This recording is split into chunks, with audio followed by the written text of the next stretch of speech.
আসসালামু আলাইকুম ওয়া রাহমাতুল্লাহ। আলহামদুলিল্লাহি ওয়াহদা ওয়াসসালাতু ওয়াসসালামু আলা মান লা নাবিয়্যা বা'দা আম্মা বা'দ।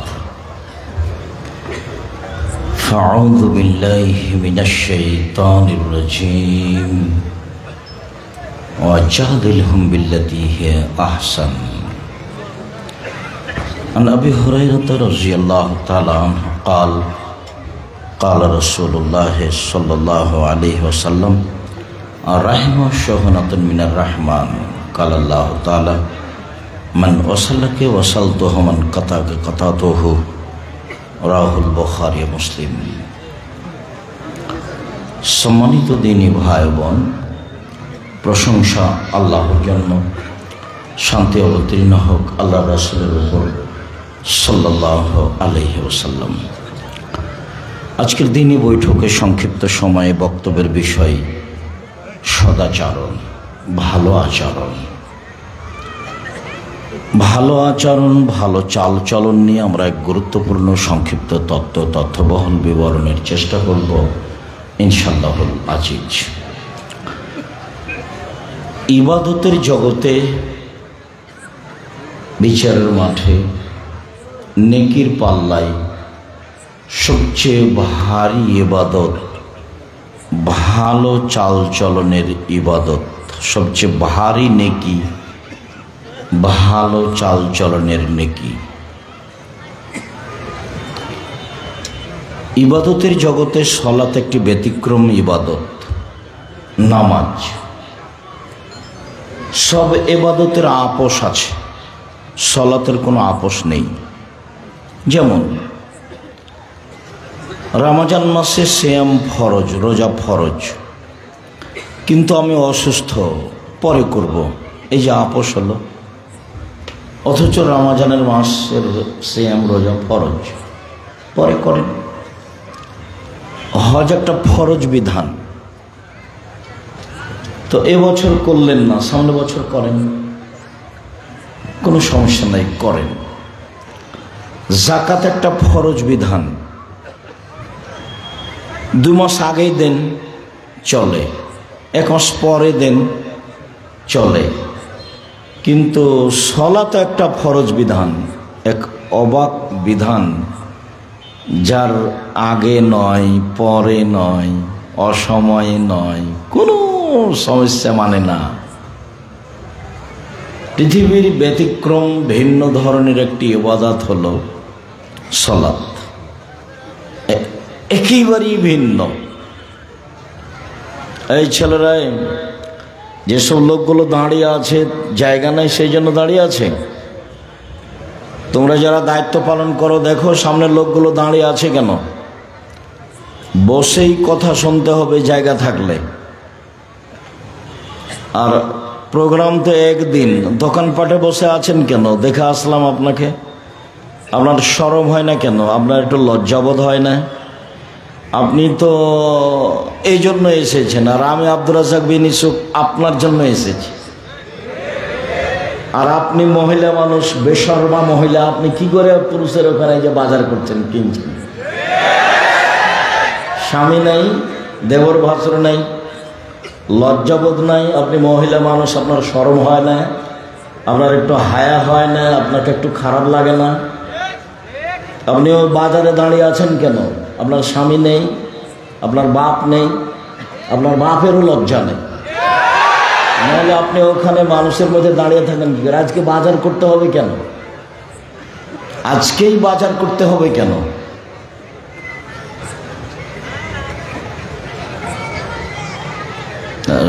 লজ্জাবোধ খুব ভিন্ন জিনিস। আল্লাহ রাসূল বলছেন যে সবচেয়ে বড় ঈমান হলো লা ইলাহা ইল্লাল্লাহ, আর সবচেয়ে ছোট ঈমান হলো রাস্তা থেকে কষ্টদায়ক জিনিস সরিয়ে দেওয়া, ইট পাটকেল কাঁটা। তো বড়ও শেষ, ছোটও শেষ, তো আবার লজ্জা বলবেন কেন? বলছেন ওয়াল হায়ু মিনাল ঈমান, লজ্জা হচ্ছে ঈমানের একটা শাখা, বড় অংশ।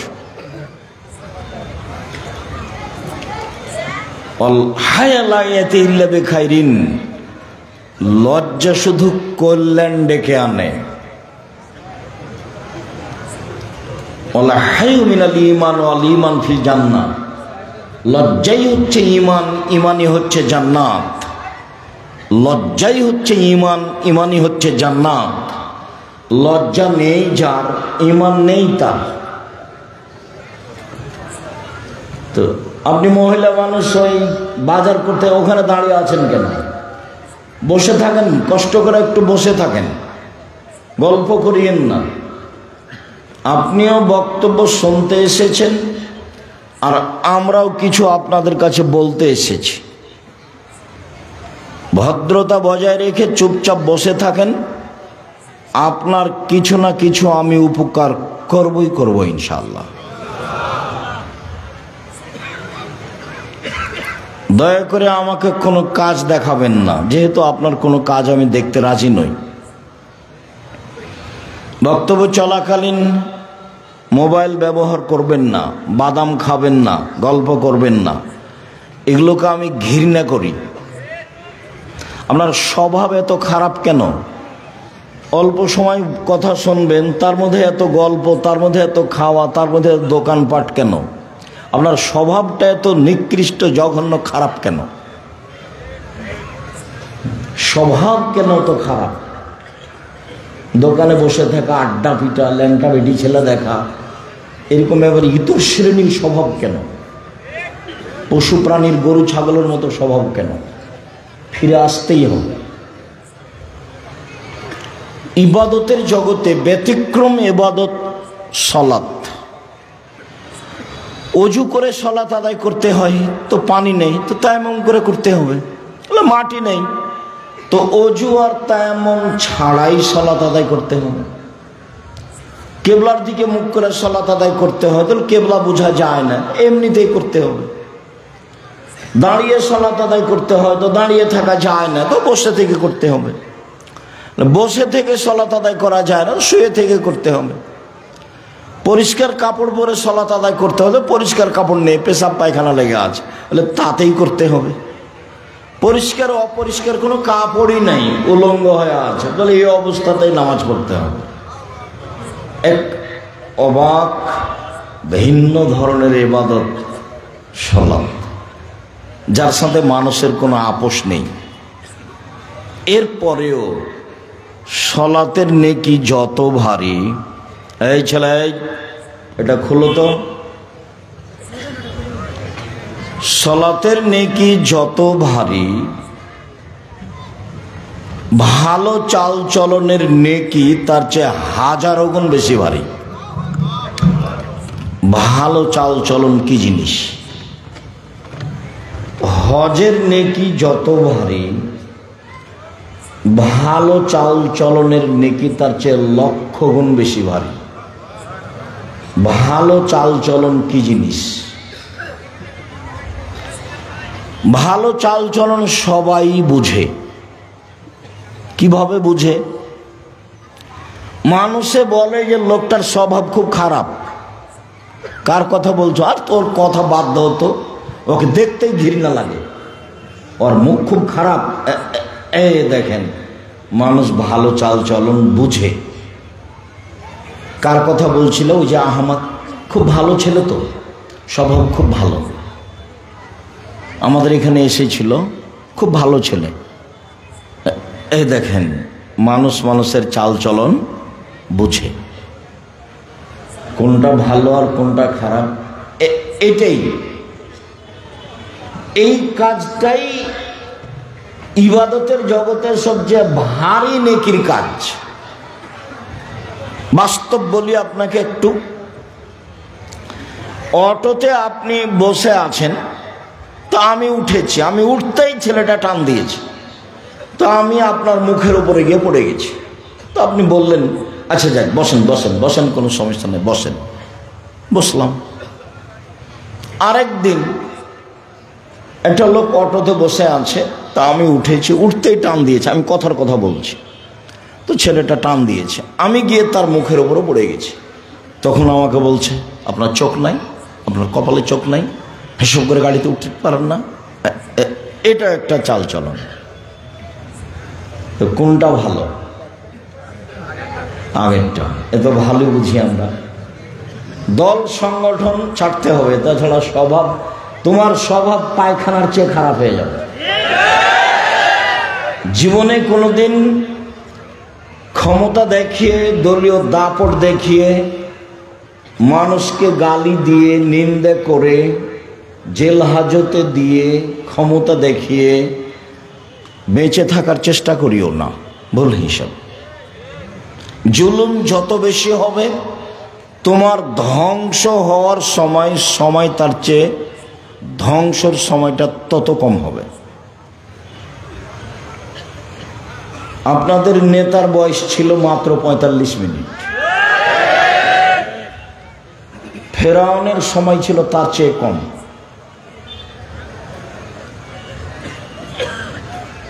জুলুম, অন্যায়, অবিচার, ক্ষমতা, দাপট যত বেশি হবে, ধ্বংসের সময়ে ধ্বংস সবচেয়ে কম সময়ে হবে।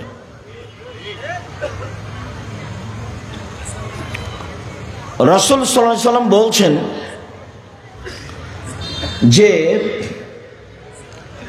আমি দুই শ্রেণীর মানুষের সাথে বিচারের মাঠে কথা বলবো না এবং তাদের জন্য আমি সুপারিশ করব না।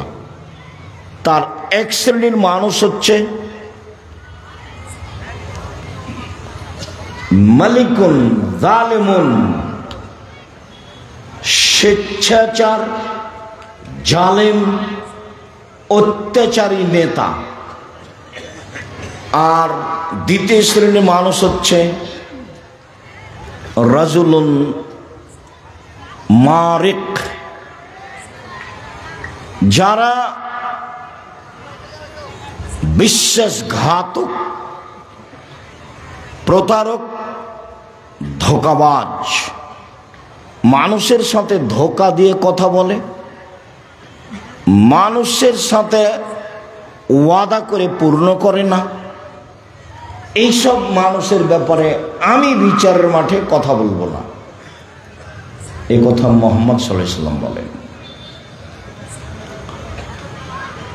সদাচরণ, ভালো আচরণ, ভালো আচরণের নেকি বিচারের মাঠে নেকির পাল্লায় সবচেয়ে ভারী নেকির কাজ। বিচারের মাঠে হিন্দুদের পাপ নেকি ওজন হবে না। কেন? তাদের নেকি নেই। খ্রিস্টানদের পাপ নেকি ওজন হবে না। কেন? তাদের নেকি নেই। ইহুদিদের পাপ নেকি ওজন হবে না। কেন? তাদের নেকি নেই। যারা আকীদায় মার খেয়েছে বিশ্বাসে, যেমন কাদিয়ানি, যেমন শিয়া, এদের পাপ নেকি ওজন হবে না। কেন? এদের নেকি নেই। এই ধরনের যত মানুষ নিজেকে ভালো মনে করেছে কিন্তু আকীদা নষ্ট হয়ে গেছে, তাদের পাপ নেকি ওজন হবে না। ফালানুকিমু লাহু ইয়াউমাল কিয়ামাতি ওজনা, আমি তাদের পাপ নেকি ওজন করব না। ইউখাযু বিন নাওয়াসি ওয়াল আকদাম, তাদের মাথার সম্মুখ ভাগ আর পা একসাথে ধরে জাহান্নামে নিক্ষেপ করা হবে। ওদের কোনো বিচার নেই, ওদের কোনো হিসাব নিকাশ নেই। সম্মানিত দিনী ভাই বোন, আজকে আমরা প্রথমে একটা হাদিস পেশ করি যাতে আমরা বুঝবো যে আল্লাহর নবী বলেছেন ভালো চাল চলনের নেকি নেকির পাল্লায় সবচেয়ে ভারী নেকি। আবু দারদা রাদিয়াল্লাহু তাআলা আনহু বলেন, রাসূল সাল্লাল্লাহু আলাইহি ওয়াসাল্লাম বলেছেন, ইন্না আসকালা শাইইন ইদাউ ফি মিজানিল মুমিনিল ইয়াউমাল কিয়ামা খুলুকুন হাসান। বিচারের মাঠে আল্লাহ রাসূল বলেন, বিচারের মাঠে মোমেন পুরুষ নারীর নেকির পাল্লায় সবচেয়ে যেটা ভারী নেকি রাখা হবে সেইটা হলো ভালো চাল চলনের নেকি। যারা আপনারা মহিলাদের দায়িত্ব পালন করছেন, তারা খুব সতর্ক থাকেন। আপনি মহিলা মানুষ, দয়া করে আপোষে গল্প করবেন না। আপনার কাঁধের উপর দিয়ে যদি কেউ চড়ে চলে যায়, মুখ খুলবেন না। হ্যাঁ করে এসেছেন গল্প করতে করতে, আবার হ্যাঁ করে চলে যায়েন না। এগুলো হলো ঘৃণিত স্বভাব। আপনার স্বামী একজন কাপুরুষ, তার এটা প্রমাণ। তোমার বাপ একটা অযোগ্য বাপ, এটা তার প্রমাণ। নইলে তুমি মহিলা মানুষ সেখানে এসে হি হি করে হাসো, গল্প করো কেন? তোমার লালন পালনের ত্রুটি আছে। সম্মানিত দিনী ভাই বোন, আমার সাথে কথায় সাড়া না দিয়ে আপনি এক খেলে আমার দিকে চেয়ে থাকবেন, আমি আপনার কিছু না কিছু উপকার করব ইনশাআল্লাহ। বিচারের মাঠে সবচেয়ে ভারী নেকির ইবাদত হলো ভালো চালচলন। আল্লাহ তাআলা বলেন, ইদফা বিল্লাতি হিয়া আহসান। মুহাম্মদ সাল্লাল্লাহু আলাইহি সাল্লাম সমাজে কথা বলার সময় প্রতিপক্ষ যা বলে আপনি তার চেয়ে সুন্দর বলুন। মুহাম্মদ সাল্লাল্লাহু আলাইহি সাল্লাম মানুষের সাথে কথা বলার সময় মানুষে যা বলে আপনি তার চেয়ে ভালোটা বলুন। সমান সমান বলে যে সে ভালো নয়। যে বলতে পারে, আচ্ছা ভাইজান আপনি গালি দিলেন, আমি আর কি বলবো, আপনাকে আমি কিছু বলতে চাচ্ছি না, আমি গেলাম, এইটা হলো ভালো। আল্লাহ আমাদের নবীকে এটা আদেশ করলেন। আমিও জীবনে খুব চেষ্টা চালাচ্ছি। একটা হলো মানুষের প্রতিশোধ নিব না জীবনে, যে যা পারবে করুক বলুক। আর একটা মানুষের পিছনে পড়ব না, বদনাম গীবত করতে রাজি নই। সে আমাকে ধুয়ে ছেড়ে দিল, আপনি যা বলেন আমি তার উত্তর দিতে রাজি নই।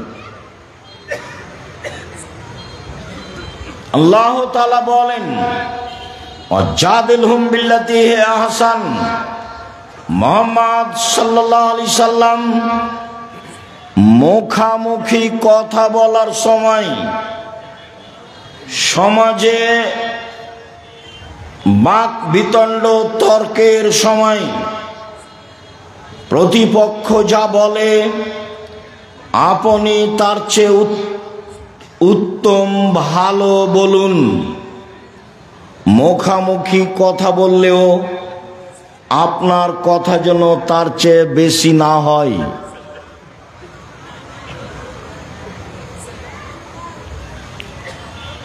আল্লাহ তাআলা বলেন, ফাবিমা রাহমাতিম মিনাল্লাহ লিনতা লাহুম ওয়ালাউ কুনতা ফাজ্জান গালিজাল কলব লানফাজ্জু মিন হাওলিক। মুহাম্মদ সাল্লাল্লাহু আলাইহি সাল্লাম আল্লাহর পক্ষ থেকে বড় দয়া যে আপনি নরম আচরণের হয়েছেন, আপনার স্বভাব নরম, আপনার চাল চলন কোমল, আপনি কর্কশ স্বভাবের হলে মানুষ আপনার পাশ থেকে সরে যেত, কেউ থাকতো না। শুনুন, ফাফু আনহুম, মানুষকে মাফ করুন। যা বলেছে বলেছে, মানুষে বলেছে ও পাগল, ওকে জিনে ধরেছে। মানুষে বলেছে বংশের জন্য কলঙ্ক, জাতির জন্য কলঙ্ক। ছি ছি ছি ছি ছি ছি ছি, এটা কথা হলো? বলছে যে একজন আল্লাহ সপ্তম আকাশের উপরে থাকে, অথচ আল্লাহ হলো 360 জন। আল্লাহ কতজন? 360 জন। একে হত্যা করতে হবে, একে দেশ থেকে তাড়িয়ে দিতে হবে, একে জেলে বন্দি করতে হবে, ওর গায়ে ধুলা দিয়ে দে, কুকুর লাগিয়ে দে, জাতির জন্য কলঙ্ক। কত কি যে বলল, যা বলল আপনি মাফ করুন। এই ছেলে,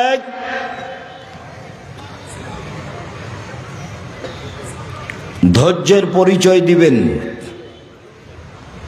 নির্বাচনের ভোট চাইতে আসিনি আমি। আব্দুর রাজ্জাক বিন ইউসুফ নির্বাচন করি না। খ্রিস্টান আব্রাহাম লিঙ্কনের কাল্পনিক পদ্ধতিতে আমি পড়িনি। আপনাকে আমি পরকালমুখী করার জন্য এসেছি, এইটাই আমার সফলতা। অতএব যেসব স্বভাব খারাপ, অপছন্দ, তা আপনি আমাকে দেখাবেন না দয়া করে।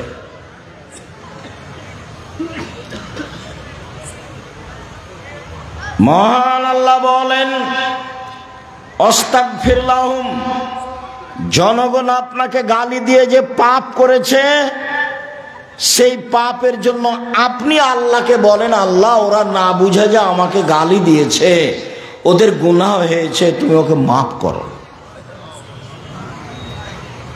এর নাম চাল চলন।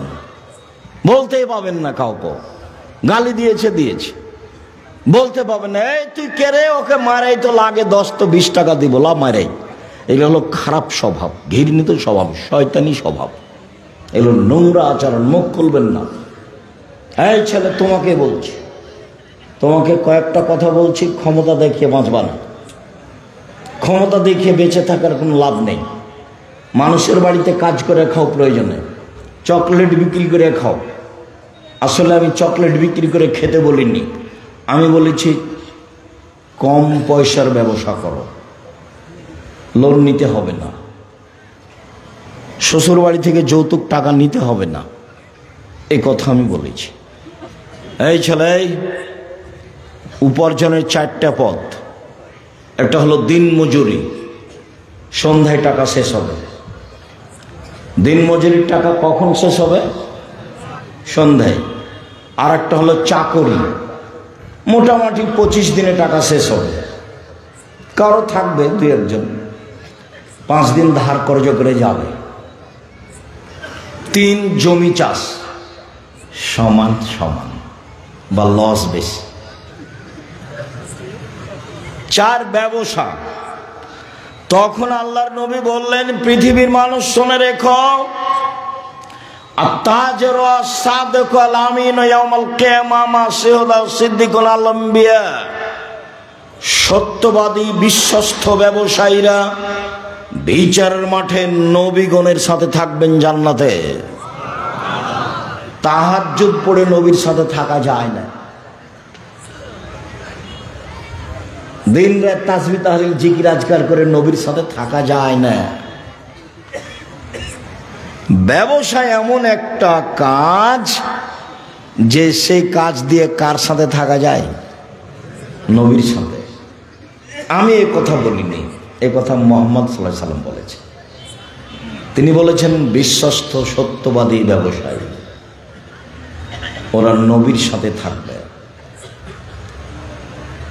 নবীর সাথে সরাসরি থাকবে ওই সব পিতা যারা 2টা মেয়ে লালন পালন করেছে, বড় হওয়া পর্যন্ত, বিবাহ শাদী দেওয়া পর্যন্ত। 2টা বেটির লালন পালন করেছে, বিবাহ শাদী দিয়ে দিয়েছে। এই বাপ নবীদের সাথে জান্নাতে থাকবে। তখন তিনি এই তর্জমার মধ্যমা এই 2টা আঙ্গুলকে দেখিয়েছেন, দেখো এই 2টা আঙ্গুল যেমন জমা হয়ে আছে, 2টা মেয়ের লালন পালন করবে যে বাপ, সেই বাপ আর আমি জান্নাতে এভাবে থাকব।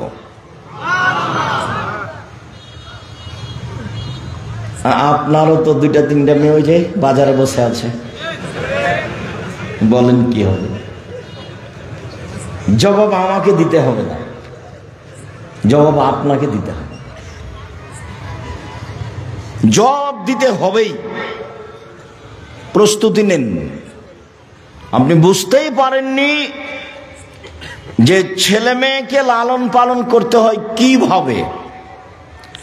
আল্লাহ নবী বলছেন যে মান কানাত লাহু সালাসা বানাত, কারো যদি 3টে মেয়ে 3টে বেটি থাকে, আল্লামাহুন্না, তাকে যদি বিদ্যা শিখিয়ে দেয়, ও আদাবাহুন্না, তাকে যদি শিষ্টাচার শিখিয়ে দেয়, ও জাওয়াজাহুন্না, যদি তার বিবাহ শাদী দিয়ে দেয়, ও আহসানা ইলাইহিন্না, যদি তার সাথে ভালো আচরণ করে, তাহলে বিচারের মাঠে বাপ আর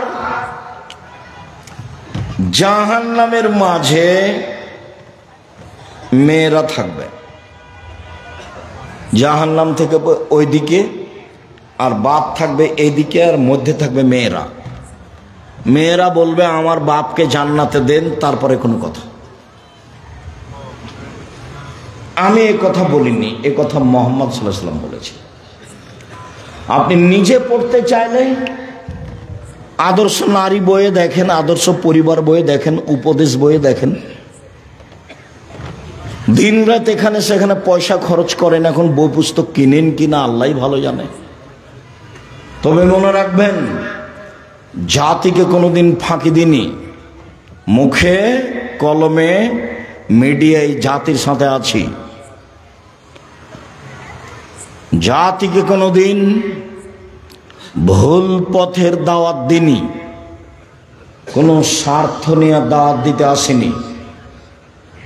90 সাল থেকে মাঠে আছি, নিজ প্রয়োজন জাতির সামনে কোনোদিন পেশ করিনি। পয়সার বিনিময়ে জাতির সামনে কোনোদিন দাঁড়াইনি, জাতির কাছে কোনোদিন মাথা নত করিনি। মানুষের পয়সা নিয়ে আমাকে বাঁচতে হবে এই হিসাব আমি কোনোদিন করিনি। সম্মানিত দিনী ভাই বোন, মুখে বলেছি জাতির জন্য, কলমে লিখেছি জাতির জন্য, মিডিয়ায় এসেছি জাতির জন্য, জামিয়া সালাফিয়া গড়ছি জাতির জন্য, টেকনাফ থেকে তেঁতুলিয়া পর্যন্ত মক্তব গড়েছি, গড়ব ইনশাল্লাহ জাতির জন্য। আল ইতিসাম টিভি অনলাইন জাতির জন্য, আল ইতিসাম পত্রিকা জাতির জন্য। এতে আমি কোনোদিন কোনো স্বার্থ ভোগ করিনি। আমি আপনাদের জামিয়া সালাফিয়া পড়িয়া বেতন নিই না, আমি জামিয়া সালাফিয়ার কাছে ঋণী নই। আমার মনে বড় সাধ, এই দেশের মাটিতে আমি উন্নত মানের প্রতিষ্ঠান গড়ব ইনশাআল্লাহ। যেখানে ছেলে মেয়ে বাংলা ইংরেজি আরবি উন্নত মানের শিক্ষা অর্জন করে জাতির অন্যায়ের বিরুদ্ধে লড়বে, মুখে কলমে মিডিয়ায় লড়বে। শুধু আপনার স্বার্থে দেশ বিদেশ থেকে শিক্ষক নিয়ে এসে রেখেছি, যাদের মাসে বেতন লাগে 40 লক্ষ। শুধু খালি এক মাসে বেতন লাগে 40 লাখ।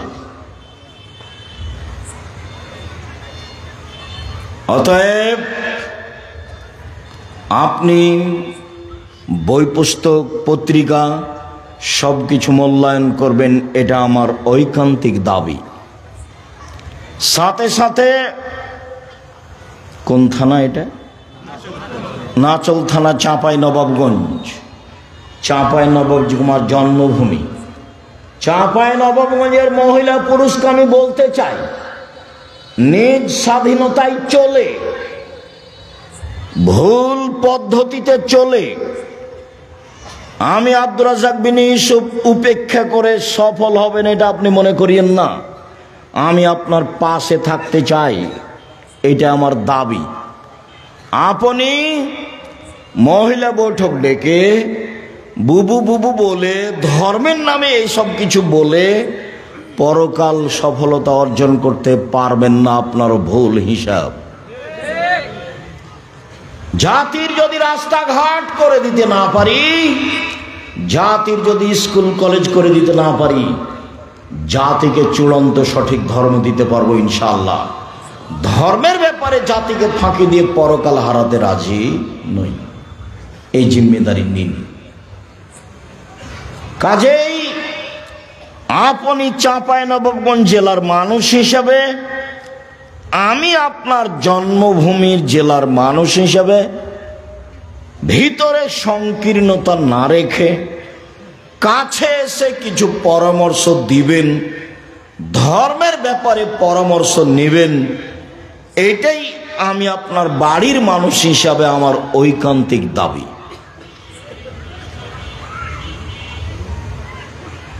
সম্মানিত দিনী ভাই বোন,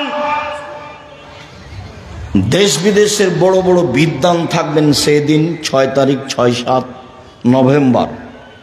সেদিন নিজের সম্মেলন মনে করে উপস্থিত থাকবেন। 16 থেকে 18 লক্ষ টাকা খরচ হয় এই প্রোগ্রামে।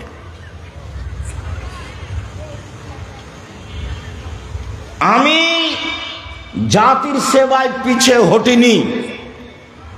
আপনি কোনো দুর্বল সাইড উল্লেখ করে নিন্দা করে পিছনে হটলে ক্ষতি আপনার হবে।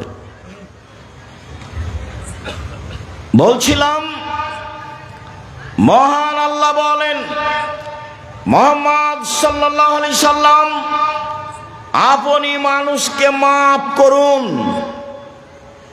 মুহাম্মদ সাল্লাল্লাহু আলাইহি সাল্লাম, আপনি মানুষের জন্য ক্ষমা চান, প্রতিশোধ নেবেন না। মহান আল্লাহ বলেন, আল্লাযীনা ইনফিকুনা ফিস সাররাই ওয়াজ দাররাই ওয়াল কাযিমিনাল গায়জ ওয়াল আফিনা আনিন নাস, ওরা জান্নাতি এক সচ্ছল অসচ্ছল অবস্থায় দান করে যারা, বেশি টাকা আছে লক্ষ টাকা দান করে যারা, কম টাকা আছে 5 টাকা 10 টাকা দান করে যারা, তারা জান্নাতে যাবে। 2, আল কাযিমিনাল গায়জ, রাগকে দমন করে, রাগ দিয়ে বিচার করে না, রাগ দিয়ে প্রতিশোধ নেয় না, স্ত্রীকে গালি দেয় না, ভাইয়ের সাথে ঝগড়া করে না, দলাদলি করে মানুষের সাথে মারামারি করে না, মানুষকে জেল হাজতে দেয় না, মানুষকে নিয়ে মিছিল মিটিং করে না, মানুষের ক্ষতি করে না, মানুষকে মাফ করে যে সে জান্নাতে যাবেই। আল্লাহ ফিরানিন নাস, মানুষকে মাফ করে যে সে জান্নাতে যাবে। 1, ধনী হোক গরিব হোক দান করে যে। 2, রাগ দিয়ে কাজ নেয় না যে। 3, মানুষকে মাফ করে যে, এরা জান্নাতে যাবে। একজন সাহাবী বলছেন যে সাহাবীগণ আল্লাহর নবীকে বললেন, আল্লাহর নবী বলেন তো, মা খায়রু মাউতিল ইনসান, আল্লাহ যে মানুষকে অনেক নিয়ামত দিয়েছেন তার সবচেয়ে উত্তম কোনটি? সবচেয়ে উত্তম নিয়ামত কোনটি? এই ছেলে, ওই ছেলেটা ভিতরে হাঁটছে কেন? আপনি খেয়াল করছেন না? আপনার পাশে ও তো কথা বুঝবে না, ও তো মনে করছে এই যে আমি একটু ঘুরে আসি।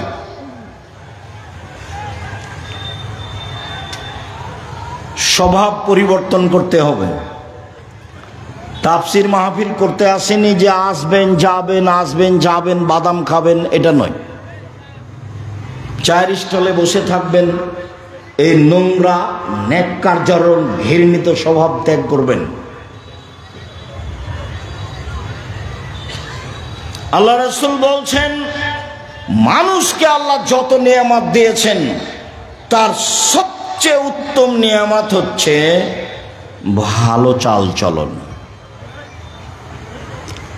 নওয়াস ইবনে সামান রাদিয়াল্লাহু তাআলা আনহু বলেন, রাসূল সাল্লাল্লাহু আলাইহি সাল্লামকে জিজ্ঞাসা করা হলো, আল্লাহর নবী, মাল বিররু ওয়াল ইসমা, পাপ কি জিনিস, নেকি কি জিনিস? আল্লাহর নবী উত্তরে বললেন, আল বিররু হুসনুল খুলুক, পৃথিবীর মানুষ মনে রেখো, নেকি হলো ভালো চাল চলন। আল্লাহর নবী উত্তরে বললেন না হজ হলো নেকি। আল্লাহর নবী উত্তরে বললেন না রমজান মাসের সিয়াম রোজা হলো নেকি। আল্লাহ রাসূল উত্তরে বললেন ভালো চাল চলন হলো নেকির কাজ। ঘুমানোর পূর্বে আজ বড় ভাইয়ের সাথে যদি গন্ডগোল হয়ে থাকে, গন্ডগোল বড় ভাইয়ের কারণেই হয়েছে, কিন্তু আপনাকেই হাত ধরে ক্ষমা নিতে হবে, এটাই হলো ভালো চাল চলন। যায় যায় যদি গন্ডগোল হয়ে থাকে, ঝগড়া হয়ে থাকে, ঝগড়া বড় জায়ের কারণেই হয়েছে, ছোট জাকে বড় জায়ের হাত ধরে ক্ষমা নিতে হবে, এটাই ভালো চাল চলন। ক্ষমা নিতেই হবে। সম্মানিত দিনী ভাই বোন, সদাচরণ দিয়ে সবচেয়ে দামি জান্নাত পাওয়া যায়। আবু মুসা আশআরী রাদিয়াল্লাহু তাআলা আনহু বলেন, রাসূল সাল্লাল্লাহু আলাইহি ওয়াসাল্লাম বললেন, মনে রেখো জান্নাতে কতগুলি ঘর রয়েছে, যার বাহির থেকে ভিতর দেখা যায়, ভিতর থেকে বাহির দেখা যায়, উন্নত মানের পদার্থ দিয়ে তৈরি। সাহাবীগণ বললেন, আল্লাহর নবী, এত দামি জান্নাত কে পাবে? আল্লাহ রাসূল উত্তরে বললেন, ভালো চাল চলন যার সে পাবে। সদাচরণ দিয়ে সবচেয়ে দামি জান্নাত পাওয়া যায়। সদাচরণ দিয়ে জান্নাতুল ফেরদাউস পাওয়া যায়। উমামা বাহিলি রাদিয়াল্লাহু তাআলা আনহু বলেন, রাসূল সাল্লাল্লাহু আলাইহি সাল্লাম বললেন, পৃথিবীর মানুষ শুনে রেখো, যে ব্যক্তি তর্ক করবে না সত্য হলেও। আব্দুল্লাহ এক সাহেব এটা বলেছেন, আরে না এটা বলেছেন, আরে না এটা বলেছেন। আসসালামু আলাইকুম, গেলাম, আমি তর্ক করতে রাজি নই। সত্য হলেও যে তর্ক করবে না, আমি মুহাম্মদ সাল্লাল্লাহু আলাইহি সাল্লাম তাকে একটা জান্নাতে ঘর নিয়ে দিব। ওমান তারাকাল কিজবা ওয়াইন কানা মাঝে, মজাক করে হলে কেউ যদি মিথ্যা কথা ছেড়ে দেয়, আমি মুহাম্মদ সাল্লাল্লাহু আলাইহি সাল্লাম তাকে জান্নাতে একটা ঘর নিয়ে দিব। রাসূল সাল্লাল্লাহু আলাইহি সাল্লাম বলেন,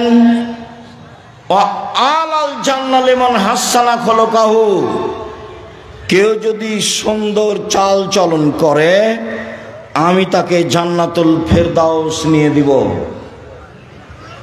সম্মানিত দিনী ভাই বোন, তিনটে মেয়ের লালন পালন করলে, দুইটা মেয়ের লালন পালন করলে নবীর সাথে জান্নাতে থাকা যায়, কিন্তু কোন জান্নাত সেটা উল্লেখ করা হয়নি। আর এখন আল্লাহ রাসূল বলছেন, কারো যদি ভালো চাল চলন হয়, তাহলে সে কোন জান্নাতে থাকবে? জান্নাতুল ফেরদাউসে। ভালো চাল চলন জীবনে একটি জরুরি কাজ। ভালো চাল চলনে রুজি বেশি হয়ে যায়, ভালো চাল চলনে বয়স বেশি হয়ে যায়। আনাস রাদিয়াল্লাহু তাআলা আনহু বলেন, রাসূল সাল্লাল্লাহু আলাইহি সাল্লাম বলেছেন, মান সাররাহু আইয়ুবসাতা লাহু ফি রিজকিহি ওয়া ইয়ানসালু ফি আসরিহি, যে চায় তার বয়স বেশি হয়ে যাক, যে চায় তার রুজি বেশি হয়ে যাক, ফাল ইয়াসিল রাহিমাহু, সে যেন সদাচরণ করে। সদাচরণ করলে রুজি বেশি হবে, সদাচরণ করলে বয়স বেশি হবে। এই ছেলে, তোমরা যারা দায়িত্ব পালন করছো দেখো তো ওইদিকে কি কোনো ছেলেরা দৌড়াদৌড়ি করছে? আমি এখান থেকে শব্দ শুনতে পাচ্ছি কেন? দায়িত্ব পালনের ছেলেরা নাই আমাদের? তোমরা এদিকে পাহারা দিচ্ছ না? ওই পিছনে যাও। আমি তো আর আব্দুল্লাহ বিন ফজল নই যে ভোর পর্যন্ত বক্তব্য দিব। আমরা একটা পর্যায়ে চলে আসছি, কাজে কেউ হেঁটে বেড়াবে, গল্প করবে, এই নোংরা স্বভাবের লোক তো আমি চাইনি।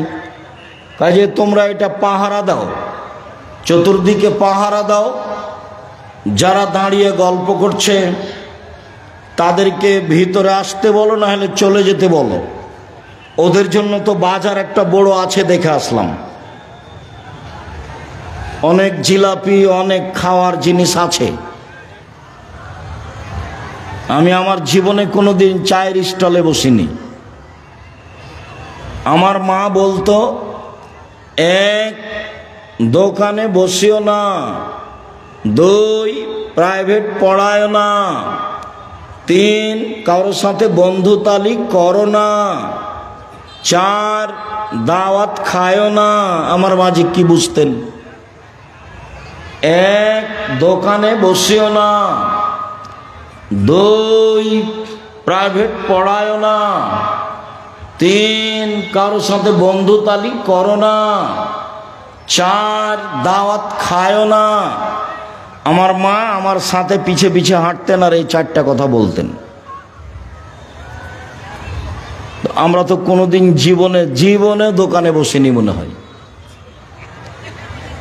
বেঁচে আছি তো।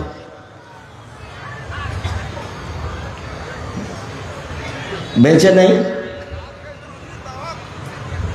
দাওয়াত খেয়েছি তো ছাত্র জীবন শেষ হলে, এখন তো দাওয়াত খাই। তবে অনেক সময় হিসাব করি আর কি। ছাত্র জীবনে আমার মায়ের কথাটা আমি বাস্তবায়নের চেষ্টা করেছিলাম, যদিচ চারটার কারণে একটার আমার রহস্য আমার মা বলতেন যে যার সাথে দোস্তালি করেছ কয়দিন পরে ওর সাথে আর মিল খাবে না, তখন ও পেটে ছুরি দিয়ে পালিয়ে যাবে। এইটার রহস্য আমার মা বলতেন। বাকিগুলো আমার মা রহস্য বলেননি, কিন্তু বলার সময় তো এটা বলতেন এই চারটে। তার মানে দোকানে বসার স্বভাব ভালো নয়। এখন ধরেন আমরা এখানে কথা বলছি, যারা দোকানে দাঁড়িয়ে আছে গল্প করছে, ওকে যদি বলা হয় যে আপনি কি ভালো, তো বলবে না আমিও গরু ছাগল পশু প্রাণীর মতো। বুঝে না ওরা, অন্তর আছে বুঝে না, দেখে না ওরা, চক্ষু আছে দেখে না, শোনে না ওরা, কান আছে শোনে না। একা কালা নাম, তারা পশু প্রাণীর মতো, তারা গরু ছাগলের মতো, তারা কুকুর শ্রীগুলোর মতো, বালহুম আজাল, বরং তারা তার চেয়েও খারাপ। পশু প্রাণীর মতো, গরু ছাগলের মতো। এই স্বভাব কেন হবে? আমি অবশ্য অনেকখানি ভাবি মাঝে মধ্যে। জীবনে একটা চেষ্টা চালিয়েছি 90 সাল থেকে, সেটা হলো জাতিকে বলতে চেষ্টা করেছি এই দেশের মাটিতে শতকরা 95 জন বক্তা আছে মিথ্যুক। এটা আমি জাতিকে জানাতে চেয়েছি। শতকরা 98 জন মুফাসসির মিথ্যুক। বলতে চেয়েছি এই দেশের মাটিতে প্রায় 3 লক্ষ জালজয়ী হাদিস আছে মিথ্যা। আমার বাসায় আছে 10,000। আমার বাসায় কতটি আছে? 10,000। ধর্মের নামে মিথ্যা কথা আছে, এই কথা আমি বলতে চেয়েছি। তাতে দেশবাসী বুঝেছে যে ধর্মের নামে মিথ্যা কথা আছে।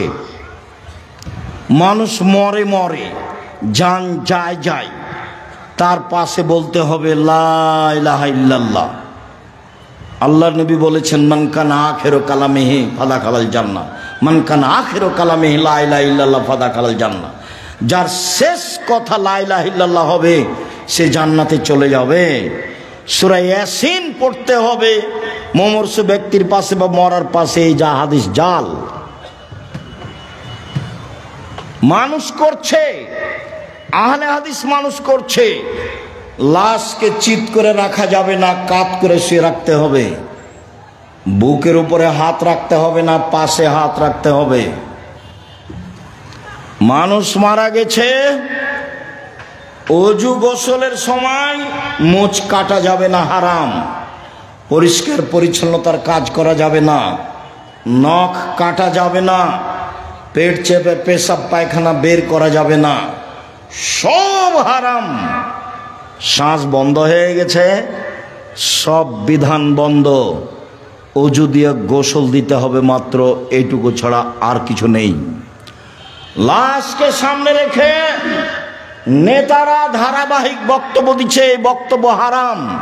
এমন কোন মায়ের বেটা জন্ম নেয়নি পৃথিবীর ইতিহাসে যে লাশকে সামনে রেখে বক্তব্য দিতে হবে তার প্রমাণ দিতে পারে। ধর্ম বিকৃত করেছে হুজুরি। আমি উপস্থিত হব তোমাদের জানাজায়, তখন দেখি কোন নেতা কথা বলে, বলায়ও তো দেখি এত বড় নেতা কে জন্ম নিয়েছে।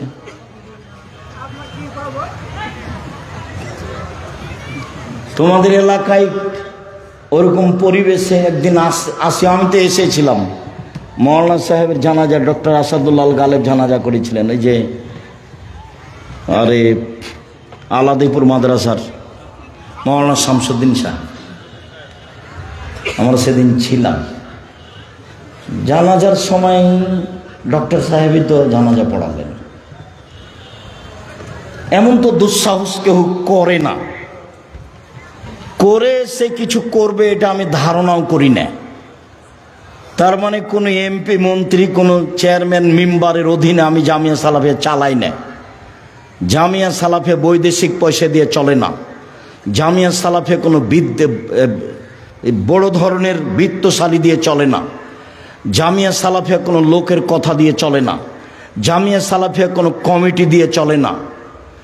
জামিয়া সালাফিয়া একটা সৈন্যের উপরে আছে, মাসে 40 লাখ টাকা বেতন লাগে। কেউ ক্ষমতা দেখে একটা কাজ করে নিবে এমন দুঃসাহস মাটিতে নেই। কেউ এমন দুঃসাহসের মানুষ মাটিতে নেই। আমার জীবনে আমি কোনোদিন বক্তব্য দিতে গেছি কোনো মসজিদে, কোনো জায়গাতে ওর কথা অনুপাতে বক্তব্য দিতে হবে 90 সাল থেকে এখন পর্যন্ত কোনোদিন ঘটেনি।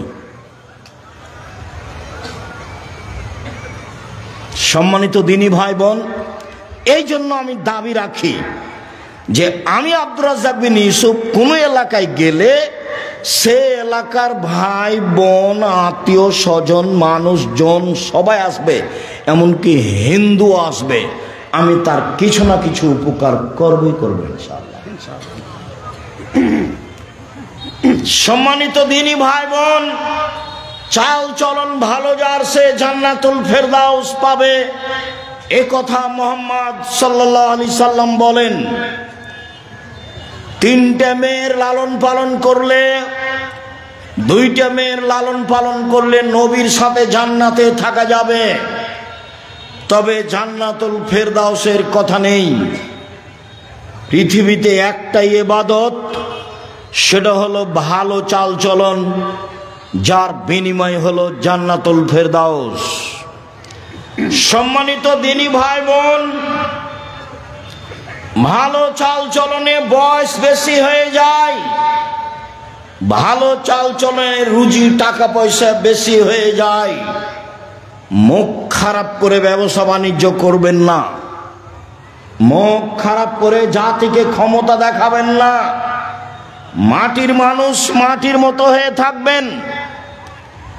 যত উপস্থিত মহিলা আছেন, আপনাকে অনুরোধ করে বলছি, শাশুড়িকে উপেক্ষা করে কথা বলবেন না, মাকে উপেক্ষা করে কথা বলবেন না, ননদকে উপেক্ষা করে কথা বলবেন না, জায়ের ছেলে মেয়ে যাকে দেখে উপেক্ষা করে কথা বলবেন না।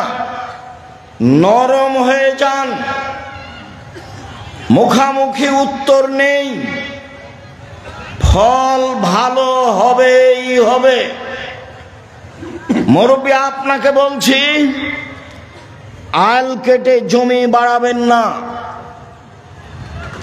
আপনাকে বলছি, ক্ষমতা দেখিয়ে মানুষের নামে মামলা করবেন না। দাপট দেখিয়ে মানুষকে অপমান খাটো করবেন না।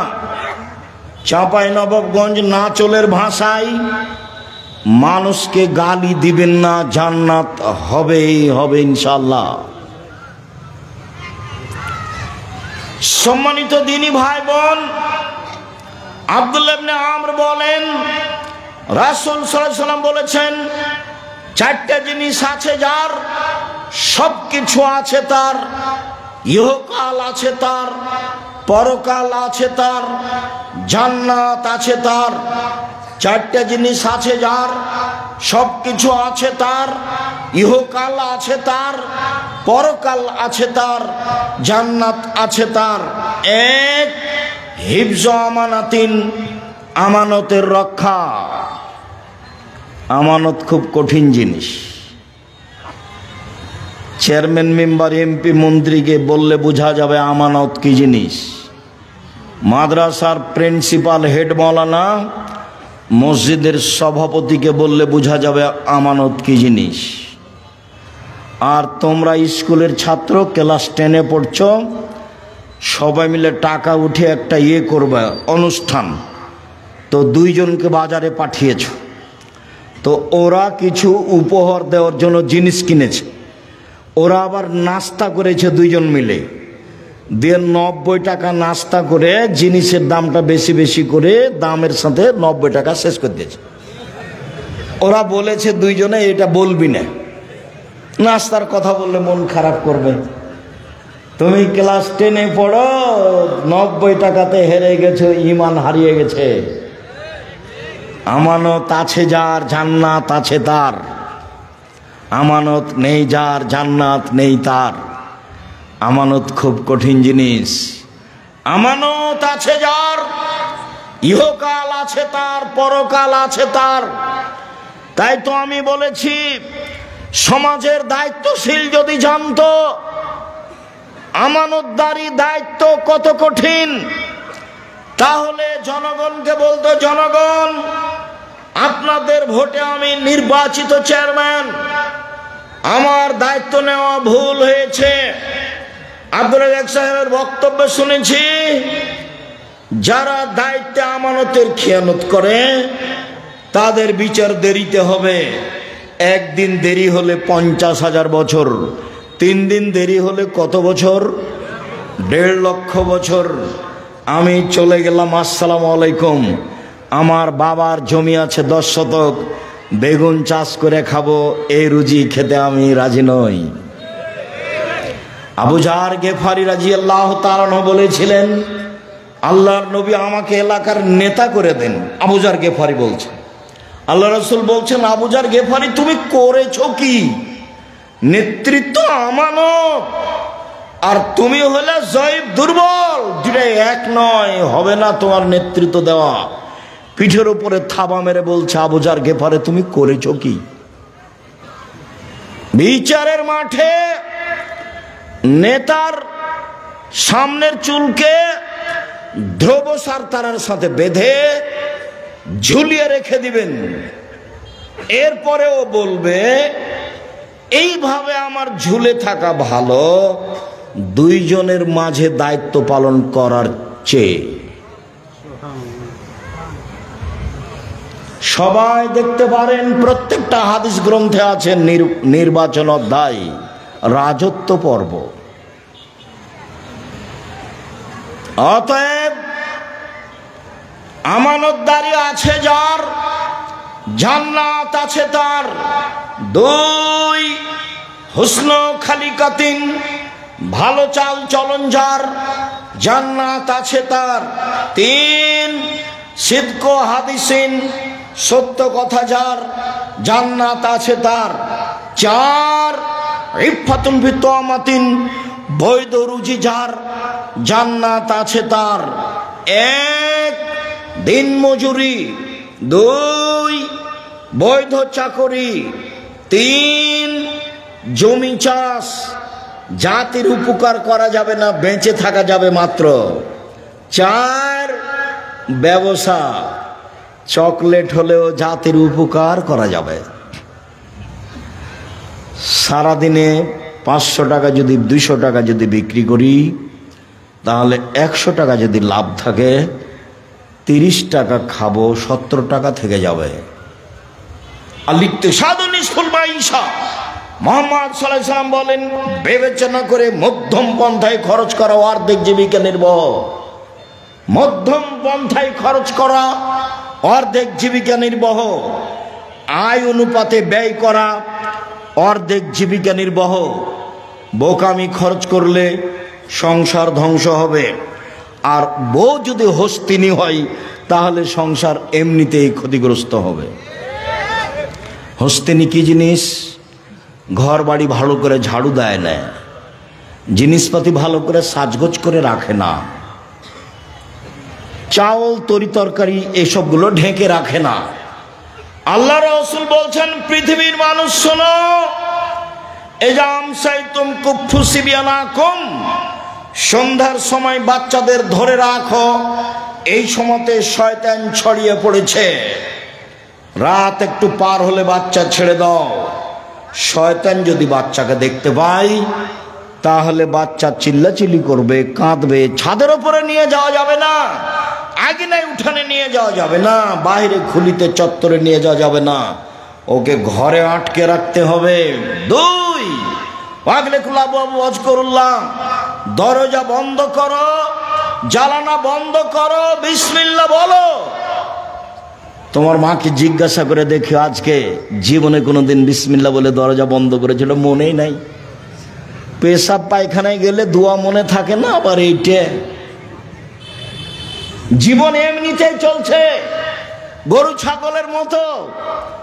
বক্তব্য শুনতে এসে দোকানপাটে বসে থাকা যেমন, গরু ছাগলের জীবনও তেমন, তাফসির মাহফিলও তেমন। এইসব লেখার কাহিনী। বুবু, নামাজে যখন দাঁড়াবা বুবু, 2 পায়ের গোড়ালি জমা করে নিও বুবু। 2 পায়ের গোড়ালির মধ্যে ফাঁকা যদি রাখো বুবু, তো লজ্জা স্থানের যোগাযোগ বুবু মাটির সাথে হবে, মাটি অভিশাপ করবে। বুবুর সব কথাই নাকি বুখারীতে আছে। এই তো ধর্ম। লাশ পড়ে আছে, বুবু কি যে বক্তব্য দিল, আর লম্বা দোয়া মেরে দিল বুবু। এই বুবু এই বাড়িতে আসলো কেন? এইসব মহিলা তোমাদের এই লাশের পাশে আসলো কেন? ও মহিলা মানুষ নয়? তো এখানে আসলো কেন? ও কি দেখাতে চাই? কি ধর্ম দেখাতে চাই? অর্ধ পৃথিবীর খলিফা, কুশাগর, বুদ্ধিজীবী, রাজনীতিবিদ ওমর মারা গেছেন। ওমরের শ্বাস বের হবে এরকম পর্যায়ে বলছে, আব্দুল্লাহ যাও আয়েশাকে বলো আমার কবরটা আবু বকর সিদ্দিকের পাশে হতে দিবে কিনা। যদি দেয় ভালো কথা, যদি না দেয় তাহলে সাধারণ জনগণের লাশ যেখানে আছে সেখানে রেখে দিও। আব্দুল্লাহ ইবনে ওমর বলছেন, আমি গেলাম, সালাম দিয়ে বাড়িতে ঢুকলাম, দেখি আয়েশা রাদিয়াল্লাহু তাআলা আনহা বসে বসে কাঁদছেন ওমরের কারণে। অর্ধ পৃথিবীর খলিফা, কুশাগর, বুদ্ধিজীবী, রাজনীতিবিদ ওমর মারা গেছেন। আয়েশা রাদিয়াল্লাহু তাআলা আনহা দেখতে আসেননি, বাড়িতে বসে কান্নাকাটি করছেন। বললেন, ঠিক আছে, ওমরকে অনুমতি দিলাম, তার কবর আবু বকর সিদ্দিকের পাশেই হবে, যদিও আমার ইচ্ছে ছিল। আবার ওমর বললেন, যাও তুমি আবারও বলো আমার লাশটা মসজিদে নববীর পাশে রেখে দিয়ে আয়েশাকে বলিও পুনরায় ওমরের কবর কি আবু বকর সিদ্দিকের পাশে দিব? যদি হ্যাঁ বলে দিও, না বললে বাকিউল গারকাদে জনগণের পাশে আমার কবর দিও। শোনো, আয়েশাকে বলার সময়তে বলিও ওমর আবু বকর সিদ্দিকের পাশে থাকতে চেয়েছে, বলিও না যে আমিরুল মোমিনিন চেয়েছে। আমিরুল মোমিনিন বলো না। আরে 20 বছর আগে তার চেয়ারম্যানই পদ শেষ হয়েছে, বলছে সাবেক চেয়ারম্যান, বলছে সাবেক প্রিন্সিপাল। এই ছেলে, কথা আমি বুঝাতে পারিনি, বুখারীর হাদিস। ওমর কি বলছেন ছেলেকে, যে আব্দুল্লাহ আয়েশার কাছে গিয়ে বলিও যে কবরটা আবু বকর সিদ্দিকের পাশে দিতে দিবে কিনা। বলার সময়তে বলিও ওমর চেয়েছে, বলিও না যে আমিরুল মোমিনিন চেয়েছে। না, বুঝাতে পারলাম না কথা। আয়েশাকে গিয়ে বলিও না যে কে চাচ্ছে জায়গা, আমিরুল মোমিনিন চাচ্ছে, এটা বলিও না। আমি এখন জাতির আমিরুল মোমিনিন নই। অর্ধ পৃথিবীর খলিফা, কুশাগর বুদ্ধিজীবী রাজনীতিবিদ ওমর, যাকে দেখে রাস্তাতে শয়তান চলে না। আল্লাহর নবী বলছেন, জান্নাতে ঘুরছিলাম, দেখলাম খুব টকটকে ঝকঝকে ঘর, অবাক হয়ে গেলাম, এত সুন্দর ঘর। পাশে একজন বৃদ্ধা মহিলা। আমি বললাম, ঘরটি কার বলতে পারো? মহিলা বলল, ঘরটি উমারের। আমি আঁতকে উঠলাম। উমারের আত্মমর্যাদা আমার স্মরণ হলো। আমি ভিতরে যেতে চেয়েছিলাম, কিন্তু উমারের আত্মমর্যাদাকে হিসাব করে আমি এই ঘরের ভিতরে যাইনি। আল্লাহ রাসূল বলছেন, আমি উমারের আত্মমর্যাদাকে হিসাব করি। উমার অর্ধ পৃথিবীর খলিফা, কুশাগর বুদ্ধিজীবী রাজনীতিবিদ উমর বলছেন, বলিও যে উমার চেয়েছে, বলিও না যে আমিরুল মোমিনিন চেয়েছে। সম্মানিত দিনী ভাই বোন, আমি আপনাকে আজকের বৈঠকে অনুরোধ করতে চেয়েছি, বাকি জীবন কারোর সাথে খারাপ আচরণ করে 1 মিনিট বাঁচতে চাইবেন না। যা হবে হবে। অর্থ সম্পদ কেউ লুটে নিল, কেউ গালি দিল, কেউ মামলা করলো। আসামি হয়ে যেতে রাজি আছি, বিবাদী হয়ে, বাদী হয়ে নয়। আমি কারো বিরুদ্ধে মামলা করব না, এতে আমি রাজি নই। দিনী বন্ধের বলছি, 2টা কাজ জীবনে করবেন না। মেয়ে, কথা বলছো কেন? মহিলা মানুষ হিসাবে 2টা কাজ করবেন না। 1, অভিমান নেই। অভিমান করলেই শয়তান সুযোগ পাবে। অভিমান কি? দিনাজপুর স্বপ্নপুরী নিয়ে গেল না দেখতে, অভিমান। একদিন জামিয়া সালাফিয়া সম্মেলনে রাজশাহী নিয়ে গেল না, এর নাম অভিমান। অভিমান করলেই শয়তান সুযোগ পাবে। 2, প্রতিবাদ। তোমার মা কেন এই কথা বললো, তোমার বাপ কেন এই কথা বললো, তোমার ভাই কেন এই কথা বললো, তুমি কেন এই কথা বললে? প্রতিবাদ নেই, জীবন সুন্দর হবে। তুমি যেভাবে রাখবে তাতে আমি খুশি। মোটা কাপড়ে তুমি খুশি তো আমিও খুশি, চিকন কাপড়ে তুমি খুশি তো আমিও খুশি। আমার পক্ষ থেকে কোনো অভিমান নেই, আমার পক্ষ থেকে কোনো অভিযোগ নেই, আমার পক্ষ থেকে কোনো আপত্তি নেই। যা আপনার ভালো তা আমার ভালো, তখন শয়তান চুপটি লেগে চলে যাবে। আর যদি খালি বলেন, হ্যাঁ তুমি আমার এই কথা শোনোনি, তোমাকে তো বলেছিলাম, তোমার এই কথা মানলে না, তখন আপনি তো বললেন, তুই এভাবে গরম করে বলছিস কেন কথা? হ্যাঁ বলবো না, তুমি আমার কোনো কথা শোনো না। কোনটা তোর শুনি না, শুনিতে সব, একটাও শোনো না, তোমার সাথেই থাকবো না, থাকিস না, যাও, তালাক দিয়ে দাও, এক্ষুনি তালাক দিয়ে দাও। যা তোকে তালাক দিলাম, 1 তালাক 2 তালাক 100 তালাক দিলাম। যখন তালাক দেওয়া শেষ হয়েছে, তেমনি শয়তান চলে গেছে। ইন্না লিল্লাহি ওয়া ইন্না ইলাইহি রাজিউন। এবার ছেলে যা আছে 3টে, এখন কিন্তু আর শয়তান নেই। বেগুন তুলে খেলে গাছ এখনো আছে, আর মোলার গাছ তুলে খেলে এই গাছটাই শেষ। তালাক দিলে কি হবে? বুদ্ধি শেষ। অন্য পথে যাবেন, তালাকে যাবেন না। অন্য পথে যাবেন, তালাকে যাবেন না। সতর্কতার যে কোনো পথ অবলম্বন করেন, তালাকে গেলেই বিপদ। সম্মানিত দিনী ভাই বোন, আবু হুরায়রা রাদিয়াল্লাহু তাআলা আনহু বলেন, রাসূল সাল্লাল্লাহু আলাইহি সাল্লাম বলেছেন, পৃথিবীর মানুষ শুনে রেখো, আল্লাহ তাআলা বলেন, মান ওয়াসালাকে ওয়াসালতুহু ওমানকে ওমান কাতাকে কাতাতুহু। এই সদাচরণ, এই ভালো চালচলন শোনো, আমি আল্লাহ তোমাকে বলছি, তোমাকে নিবে যে আমি তাকে নিব, তোমাকে ছেড়ে দিবে যে আমি তাকে ছেড়ে দিব। সদাচরণ নেই যার, আল্লাহ নেই তার। সদাচরণ আছে যার, আল্লাহ আছে তার। আয়েশা রাদিয়াল্লাহু তাআলা আনহা বলেন, সদাচরণ আল্লাহর আরশ ধরে এরকম ঝুলন্ত অবস্থায় ঝুলে বলে, আমি সদাচরণ বলছি, ওমান ওয়াসালানি ওয়াসালাহুল্লাহ ওমান কাতানি কাতাহুল্লাহ। আমি সদাচরণ, আমাকে যে নিবে আল্লাহ তাকে নিবেন। আমি সদাচরণ, আমাকে যে ছেড়ে দিবে আল্লাহ তাকে ছেড়ে দিবে।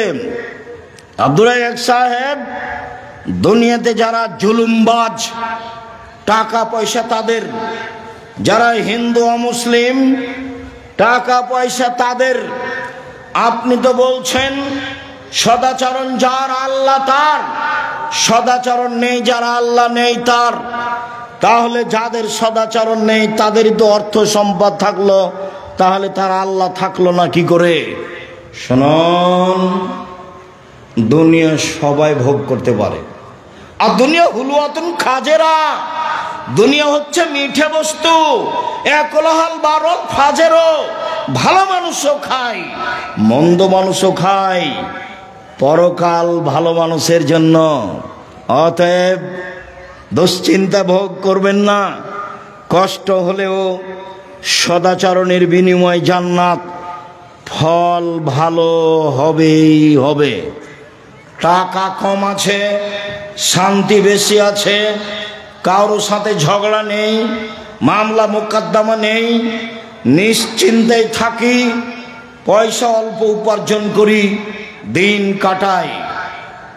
আবু মুসা আশআরী রাদিয়াল্লাহু তাআলা আনহু বলেন, রাসূল সাল্লাল্লাহু আলাইহি সাল্লাম বলেছেন, আল মুমিন লিল মুমিন কাল বুনিয়ান ইয়াশুদ্দু বাযুহু বাযান।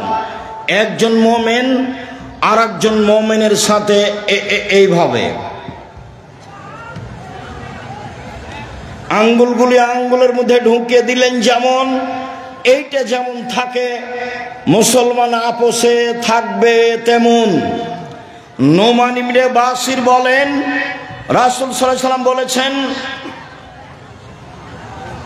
আল মুমিন কারাজুলিন ওয়াহিদ, আল মুমিনুনা কারাজুলিন ওয়াহিদ। সারা পৃথিবীর মানুষ যেন একটাই। ইনিস্তাকাইনু ইস্তাকা কুল্লুহু। চোখে ব্যথা হলে সম্পূর্ণ শরীর ব্যথা বুঝে। ইনিস্তাকা রাসু ইস্তাকা কুল্লুহু। মাথায় ব্যথা হলে সম্পূর্ণ শরীরে ব্যথা বুঝে। পাশে একটা মুমিন বিপদে পড়েছে, দৌড়িয়ে যেতে হবে, কি হয়েছে, সমস্যা কি, ডাক্তার ডাকবো, অ্যাম্বুলেন্স লাগবে, কোনো টাকা পয়সা লাগবে কি? এর নাম হচ্ছে একজনের ব্যথা আর একজন বুঝে। দল সংগঠন করো যদি, তাহলে কেউ যদি বিপদে পড়ে তাহলে তোমার মনটা বলে ঠিক হয়েছে, ঠিক হয়েছে, উচিত হয়েছে। আর আমি নিজে চোখে গরু জবাই করতে দেখেছি।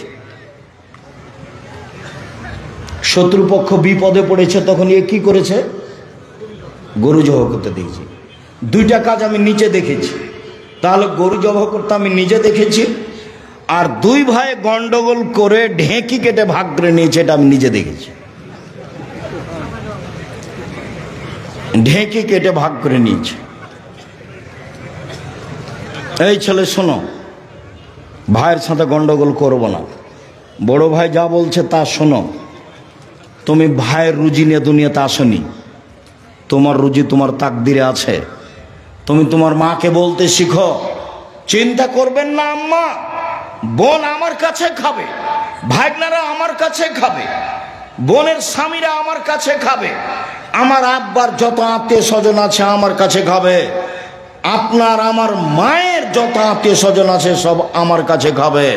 শোনো, মন বড় করো, রুজি উপরে আছে। তুমি তোমার বউ দুইজন মিলে রুজি উপার্জন করছিলে, একটা ছেলে হলো 3 জন করছো, আর একটা মেয়ে হলো 4 জন করছো, আরো ছেলে মেয়ে হলো অনেক করছো। তাহলে তোমার হাত দিয়ে আল্লাহ দেখো কত রুজি দিচ্ছে। তোমার বোন আসলে সেটাও হবে, তোমার ভাগ্নের আসলে সেটাও হবে। উপর থেকে একটা আল্লাহর দয়া থাকবে, তোমার ভালো আচরণের কারণে তোমার অর্থ সম্পদ বাড়তে থাকবে। কোনোদিন পিছিয়ে হটিও না।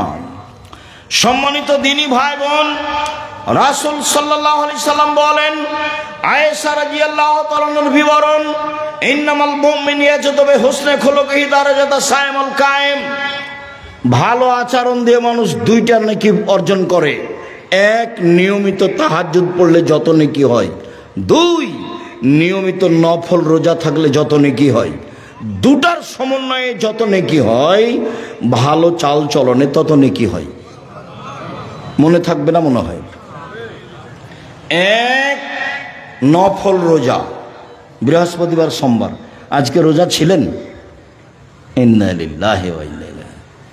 মুখ বন্ধ হয়ে গেল কেন? তাফসির মাহফিল শুনে শুনে অন্তর মরে গেছে নাকি? নির্বাচন করে মিছিল করে অন্তর মরে গেছে কি? ভাইজান মুরব্বী, আপনি সিয়াম ছিলেন আজকে? ইন্না লিল্লাহি ওয়া ইন্না ইলাইহি রাজিউন। কেন? আজকে সোমবার, বৃহস্পতিবার সোমবার সিয়াম থাকতে হবে। আসলেন ঢং ঢং করে, চলে গেলেন ঢং ঢং করে। এটাই হলো বিয়ে? কোরআন হাদিস শোনা, এটাই নীতি। কেন আজকে সিয়াম থাকেননি? থাকেননি কেন? কেন থাকেননি? থাকলেন না কেন? বৃহস্পতিবারে সিয়াম থাকেননি কেন? আল্লাহ নবী তো বলছেন, বৃহস্পতিবার সোমবার মানুষের পাপ নেকি পেশ করা হয়। আমার মন চায়, আমার যখন রিপোর্ট দেখবে তখন আল্লাহ দেখুক দামি সিয়াম আছে, এই নাও দেখো আমার পাপ নেকি, দেখো আমি কি আছি, এখন সিয়াম আছে। তা আপনার একটু মন চায় না কেন? ইবাদতের জগতের সবচেয়ে দামি ইবাদত সিয়াম। কি ইবাদতের জগতে সবচেয়ে দামি ইবাদত, কেন আপনি সিয়াম থাকেননি? উপস্থিত বৈঠকের দিনই বোন, কি ব্যাপার, সিয়াম ছিলেন আজকে? শুধু তো খালি ঝগড়া করে জীবনটা কাটালেন। সদাচরণে একসাথে 3 নেকি হয়। 1, আল্লাহর পথে জিহাদ করলে যত নেকি হয়। 2, নিয়মিত নফল সিয়াম রোজা থাকলে যত নেকি হয়। 3, নিয়মিত তাহাজ্জুদ পড়লে যত নেকি হয়। ভালো চাল চলনে তত নেকি হয়। ভালো চাল চলন কি জিনিস? অবাক কথা নয়? ভালো চাল চলন কি জিনিস? রাসূল সাল্লাল্লাহু আলাইহি সাল্লাম বলেন, ইন্না মিন আহাব্বিকুম ইলাইয়া আহসানুকুম খুলুকান।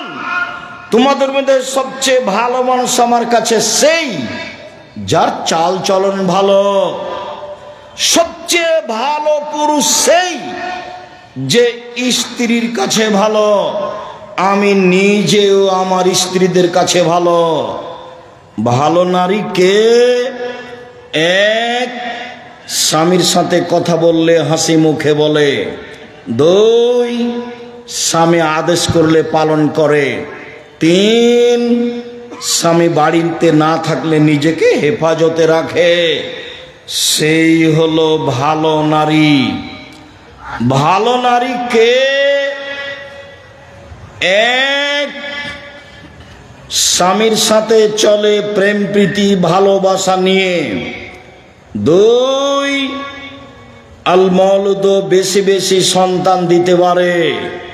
3, আল মুতিয়াত স্বামীর ব্যথায় ব্যথিত হয়। 4, আল মৌসিয়াত স্বামীর সাথে সব সময় কথাবার্তায় সমস্যায় সুবিধেই একসাথে থাকে। যে চারটে গুণ আছে যার, সেই হলো ভালো নারী। খাদিজার মতো, আয়েশার মতো এক, স্বামীর সাথে ভালোবাসা প্রেম প্রীতিতে থাকে। দুই, বেশি বেশি সন্তান দিতে পারে। তিন, স্বামী বিপদগ্রস্ত হলে সান্ত্বনা দিতে পারে। চার, স্বামীর সব সময় কথাবার্তায় কাজে অংশগ্রহণ করে। 1 মিনিট, এই ছেলে খেয়াল করো তো দেখি ধরতে পারো কিনা। আল্লাহ নবী গারে হিরাতে ছিলেন, ইবাদত করছিলেন, তো হঠাৎ জিবরাইল এসে চেপে ধরে বলছেন, বলেন ইকরা, পড়েন। তা আমাদের নবী বলছেন পড়তে জানি না। তো জিবরাইল বলছেন পড়েন। তা আমাদের নবী বলছেন আমি পড়তে জানি না। তো জিবরাইল বলছেন পড়েন। তা আমাদের নবী বলছেন আমি পড়তে জানি না। চেপে ধরে বলছেন পড়েন, ইকরা বিস্মি রাব্বিকাল্লাযী খালাক, খালাকাল ইনসানা মিন আলাক। এই অবস্থা দেখে আল্লাহর নবী তাড়াহুড়ো করে ঘরে এসে বলছেন, খাদিজা জাম্মেলুনি জাম্মেলুনি খাসিতু আলা নাফসি, আমাকে কম্বল দিয়ে জড়িয়ে ধরো খাদিজা, আমি মনে হয় মরেই যায় নাকি, আমি খুব বিপদগ্রস্ত। তখন উত্তরে কি বলছেন দেখেন, আর আপনার বউ কি বলবে সেটা আপনাকে দেখাবো। এক, কাল্লা, কখনো নয়, অসম্ভব, হতে পারে না, আপনার বিপদ আসতে পারে না। কাল্লা, কখনো নয়, অসম্ভব, হতে পারে না, আপনার বিপদ আসতে পারে না।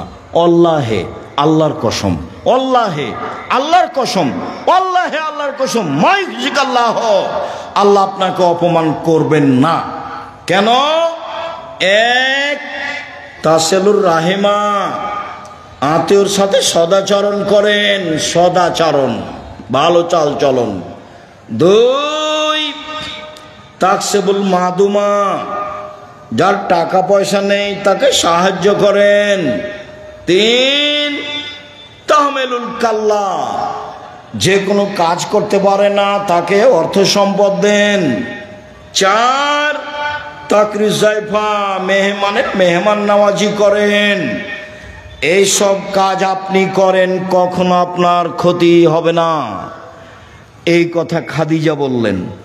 আর আপনি আপনার স্ত্রীকে যদি বলেন, শোনো খালেদা, ঘটনায় তোমাকে তো বললাম যাও না, তোমাকে তো শতবার বললাম যান, তুমি তো কথা শোনো না, তুমি তো কথা শোনো না, তুমি তো এটা করলে, তোমার কারণে এটা হলো, নেন এবার। এ হলো দুইজনের সংসার। ও এখন বিপদগ্রস্ত, ওকে কিছু বলবে, চিন্তা করবেন না, সমস্যা হবে না ইনশাল্লাহ। আল্লাহকে বলি, আল্লাহ আমাদের সহজ পথ করে দিবেন। এদিকে না গিয়ে বলছে, তুমি তো গেলে জোর করে, তোমাকে তো নিষেধ করলাম, কত তোমাকে বললাম, তুমি ঠিকই হয়েছে, তোমার ঠিকই হয়েছে। এ হলো বউ, মানে বিদ্যাও নাই বুদ্ধিও নেই, অপ্রয়োজনীয় কথা বলে। আপনি আমার খুব কাছের মানুষ, আমি আপনার জন্য এসেছি, আপনাকে আমি মন থেকে ভালোবাসি। কোনো জায়গাতে কষ্ট পেলেও আপনাকে আমি কষ্ট দেওয়ার জন্য এসব কথা বলিনি। বক্তব্য শুনতে এসে যখন আপনি এখন যেমন নিস্তব্ধ আছেন, ভালো লাগে। বক্তব্য চলাকালীন যখন আপনি আপনার প্রয়োজন দেখান, কি প্রয়োজন, পেশাব পায়খানা, কি প্রয়োজন, এক কাপ চা, কি প্রয়োজন, দোকানে একটু ঘোরা, তখন এই স্বভাবকে আমি ঘৃণা করি। আমি তো কোরআন হাদিসের কথা বলছি, আমি তো দিন রাত বলছি, জীবনে আমি অপ্রয়োজনীয় বাক্য বলিনি। তা আপনার এইটুকু ধৈর্য হয় না কেন? নির্বাচন করে, গ্রামের বসবাস করে, মারামারি করে, ঝগড়া করে, আর ওই যে মোবাইলে ওটা কি, ওই যে দুইজনের ঝগড়া, টকশো, ফ্রি ফায়ার, বা আরও ওই যে আছে পাবজি, বা আরও যে ওরা কি বলে, যাই হোক, যেগুলো সব সময় একজন আর একজনের বিরুদ্ধে লড়ছে, ওগুলো দেখে দেখে দেখে স্বভাব একবারে পেশাব পায়খানার মতো হয়ে গেছে। মানে স্বভাব বলে কোনো জিনিসই নেই। এক, 5 ওয়াক্ত সালাত আদায় করবেন, কোনো আপোষ নেই। 2, হালাল রুজি উপার্জন করবেন, নিজে কাজ করি নিজে খাই, ওখানে বসে গল্প কাটায় করি না। 3, কোরআন তেলাওয়াত করবেন, অল্প হলেও সূরা ইখলাস হলেও। 4, আড্ডা পিটা চিরদিনের জন্য হারাম। আড্ডা পিটা 1, দোকানে বসে বসে আড্ডা পিটা। 2, মোবাইল নিয়ে ঘন্টার ঘন্টা বসে থাকা। ওই ঘরে তোমার বোন আছে, জেনা চর্চা করছে, তুমি এ ঘরে জেনা চর্চা করছো। বাড়ির উপরে এমন বিপদ এসেছে আল্লাহর পক্ষ থেকে যে ওই ঘরে তোমার মাও জেনা চর্চা করছে, এ ঘরে তোমার বাপও করছে। পৃথিবীর মানুষ মনে রেখো, আমার জীবনে বড় ভয়, আমার উম্মত গোপন পাপে লিপ্ত হবে, এটা আমার ভয়। পৃথিবীর মানুষ শুনে রেখো, আমার জীবনে বড় ভয়, এক আইম্মাতাম মুজিল্লিন হুজুর হবে ভ্রান্ত। বক্তৃতার জগৎ এমন একটা জগৎ, বিদ্যা লাগে না, থুথির জোর যার সেই বক্তা। অথচ নাচল থানার কোন একটা হেডমাস্টারের যদি পা ধরে বলেন যে আমার এই ছেলেটা পড়াশোনা জানে না, একে পিয়ন হিসেবে নেন, তো হেডমাস্টার নিবে না। অথচ পিয়ন ঘন্টা মারার জন্য ম্যাট্রিক পাস করা লাগবে, 1 গ্লাস পানি নেওয়ার জন্য লাগবে, কাগজগুলো এই টেবিল থেকে ওই টেবিল দেওয়ার জন্য ইন্টার পাস করা লাগবে, তো হেডমাস্টার নিবে না কেন? দেন দেখি, পা ধরে দেন। আর বক্তা দেখেন আল্লাহর হস্তে পড়তে জানে না, অথচ বলতে পারে, কি যে বলে ও নিজেও বুঝে না। অথচ জাতির সামনে বাস ভালো খাওয়া, ভালো বিদায়, ভালো সব কিছু, ভালো গাড়ি চলছে। আল্লাহ রাসূল বলছেন আমার জীবনে বড় ভয় ভ্রান্ত আলেম ওলামা। একবার বলছেন পৃথিবীর মানুষ শুনে রেখো, এখনো যে মিম্বাদি আইম্মা, আমার পরে কতগুলি আলেম ওলামা হবে, ইস্তান্নুনা বিগাইরি সুন্নতি ওয়া ইয়াহদুনা বিগাইরি হাদিয়াতি, আমার আদর্শ ছাড়া অন্য আদর্শ ধরে বলবে এটাই রাসূলের আদর্শ, আমার সুন্নাত বাদ দিয়ে অন্য সুন্নাত ধরে নে বলবে এইটাই রাসূলের আদর্শ। ওদের দেখতে লাগবে মানুষ, ওদের অন্তর হলো শয়তানের অন্তর। মাওলানা সাহেবকে দেখতে লাগবে মানুষ, মাওলানা সাহেবের অন্তর হবে শয়তানের অন্তর। হাদিস বুখারী মুসলিম। এ কথা আমি বলিনি, এ কথা মুহাম্মদ সাল্লাল্লাহু আলাইহি ওয়াসাল্লাম বলেছেন। 2, সাতালতাহিকু কাবাইলু উম্মতি বিল মুশরিকিন, আমার উম্মত হিন্দুদের সাথে মিশে যাবে। তুমি পূজায় গেলে কেন? জিনিস বিক্রি করতে গেলে কেন? ঘুরতে গেলে কেন? গেছো কেন? এই ছেলে গেলে কেন? যাবা কেন? তোমার স্বভাব কেন তো খারাপ, নিচু কেন? তুমি একবারে এত নিচে নেমে গেছো কেন? ওখানে তুমি গেলে কেন? আমার উম্মত হিন্দুদের সাথে মিশে যাবে। তোমার মোবাইলে দিন রাত বাজনা বাজে কেন? এটা তো হিন্দুদের কাজ।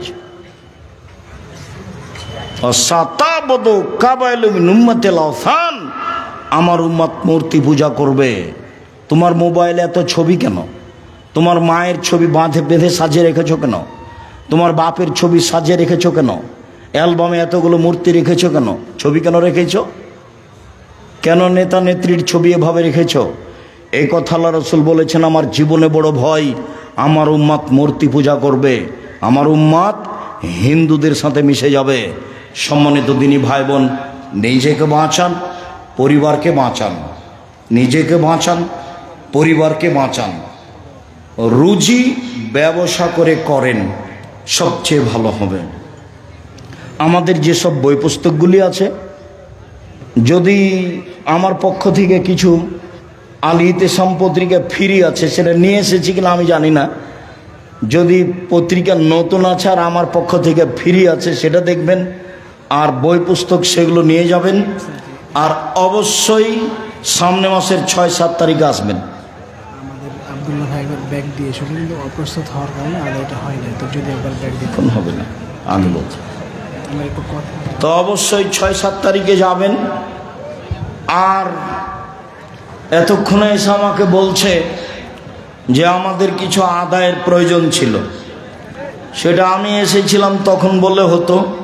এরপরেও আপনাদের যার যতটুকু সম্ভব, আলিয়াদুল উলিয়া খায়রুম মিন ইয়াদিস সুফলা, দেওয়া হাত ভালো নেওয়া হাতের চেয়ে, সম্ভবপর সহযোগিতা করবেন। আসসালামু আলাইকুম ওয়া রাহমাতুল্লাহ।